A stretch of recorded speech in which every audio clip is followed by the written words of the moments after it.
المقدس. تعرفون أكثركم من يلعب طاولة الزهر وهناك شيش بيش وشيش 6 و6.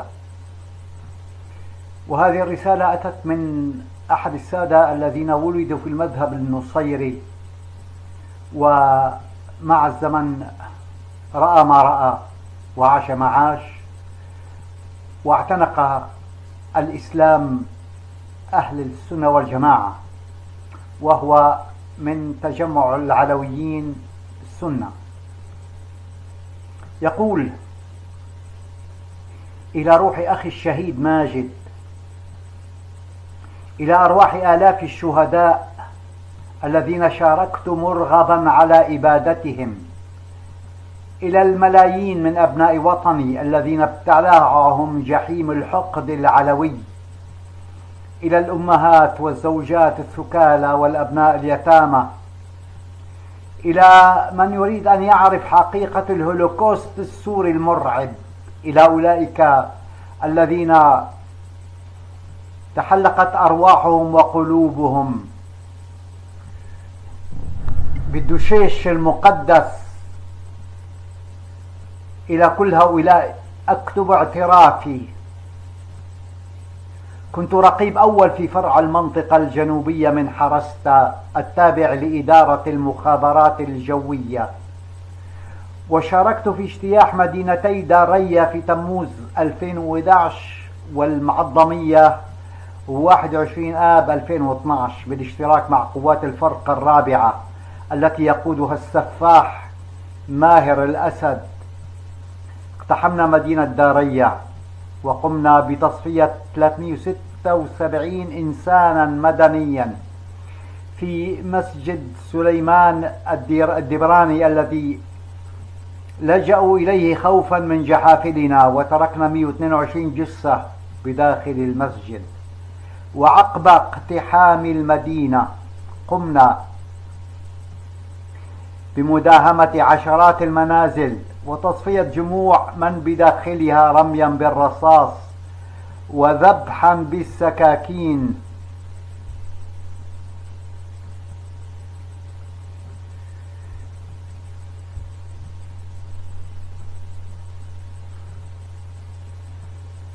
وكل من يغادر منزله يتم قنصه.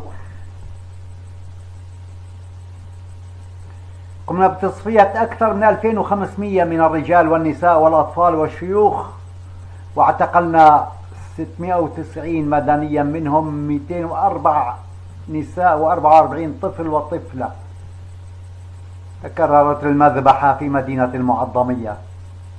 قمنا بفرض حصار خانق عليها، وبدأنا في قصفها بالمدفعية لأكثر من 12 ساعة، مما أدى إلى مقتل عشرات المدنيين الأبرياء. وصدر أمر لنا باستهداف موكب لتشييع الضحايا، فاستشهد معظم المشيعين. بعدها نفذنا عمليات دهم واقتحام لمنازل المدنيين المذعورين، وجاءتنا أوامر بارتكاب عمليات قتل جماعي، فذبحنا 217 مدنيا بالسكاكين، بينهم 9 أطفال و21 امرأة. حاولت جاهدا ألا أقتل أحدا، فكنت أطلق الرصاص على الجثث وأذبح من كان يحتضر. بعدها صرت من عناصر حماية قائد حاجز متحلق القانون المقدم النصيري السفاح معنى الجردي الملقب أبو الموت.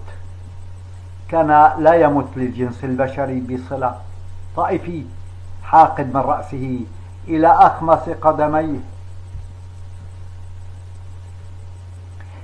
سفاح لم يعرف التاريخ له مثيل، كان يتسلى ويتفنن بتعذيب وإعدام المعتقلين في الفرع، وعلى حاجز متحلق القابون، وعلى حاجز حرستا الذي يقوده كائن مجنون آخر هو السفاح العلوي النصيري المقدم فراس سلمو، والملقب حاصود الحناجر، حيث كان يفصل حنجرة المعتقل بسكينه ثم ينتزعها بأظافره ويطعمها لكلبه الدوبرمان المدلل.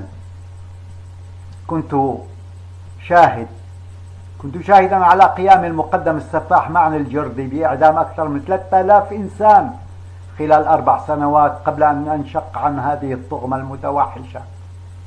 كان هناك كائنين معتوهين يشاركان السفاح المقدم أبو الموت هوسه بالتعذيب والقتل، وهما المعتوه الأول المساعد العلوي المجرم أحمد الحسن الذي كان يستخدم أساليب للتعذيب لم تخطر على بال الشياطين، منها إشعال أكياس النايلون وتنقيطها على المعتقل، وتعليق كيس ماء وزنه 2 أو 3 كيلوغرام على العضو الذكري مع الصعق بالكهرباء. يا لطيف. يقوم بكتابة عبارة لا إله إلا بشار على صدر المعتقل بالبارود، ثم يقوم بإشعاله. والمعتوه الثاني المساعد العلوي المجرم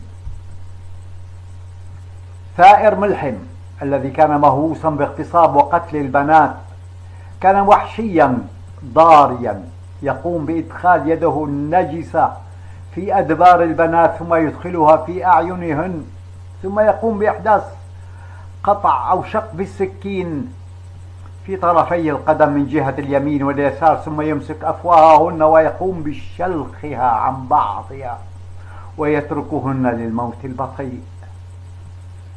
كنا نتنقل كقوات دعم ما بين مقر الفرع والحواجز المحيطة، ومنها حاجز المتحلق الجنوبي الذي يعتبر نقطة دفاعية للفرع الذي يقوده مقدم تابع للفرقة الرابعة، حيث يوجد جسر وتحته نفق يبعد عن الفرع نحو 800 متر، ننزل منهم من الملحق إلى عربين. وهذه الحواجز ارتكبت جرائم إبادة بحق آلاف الأبرياء من مدينة دمشق وريفها تحت التعذيب والإعدامات الميدانية. كان السفاح معن أبو الموت يخاطب المعتقلين: يجب أعرفكم على حالي، أنا الله، أنا ما سأرسلكم إلى الجنة. كان مهووسا بقتل البشر واللعب بطاولة الزهر، كان يأمر باللعب معه ليشاركه في طقسه الخاص بالقتل، والذي كان يدعوه بالدشيش المقدس. فكان يأتي بالمعتقل المسكين ويجعله يشاهدنا ونحن نلعب، ثم يأمره أن يرمي النرد الزهر ويقول له: هلا إذا جاء دوشيش رقم 6 في النردين راح خليك تعيش، وإذا ما جاء دوشيش راح أقتلك. وطبعا احتماله أن يأتي دوشيش ضعيف جدا، فتعلق عيون وقلب المعتقل بالدردين المرهونة حياته بهما. كانت لحظات تخطف الأنفاس، رعب ما بعده رعب. كنت أسمع نبضات قلب المعتقل الصارخة. طبعا لا يأتي الدشيش، فتتعالى توسلات المعتقل ونحيبه، فيقول السفاح معا باستمتاع: راح أعطيك فرصة ثانية، ولكن مرة أخرى لا يأتي الدشيش. فيقول السفاح أبو الموت مبتسما: انت قتلت حالك مو أنا. فيأمره بترديد النشيد الوطني، فينشد المعتقل حماة الديار: عليكم سلام. عندها يقول المجرم معن الجريدي: وعليكم الخرة، ويعاجله برصاصة في رأسه ليخر مضطرجا بدمائه الطاهرة. كان بقية المعتقلين يرون ما يحدث وينتظرون ليكونوا قرابين طقس الإعدام العلوي على مذبح الدشيش المقدس. أخوكم وجد هلال، تجمع العلويين السنة.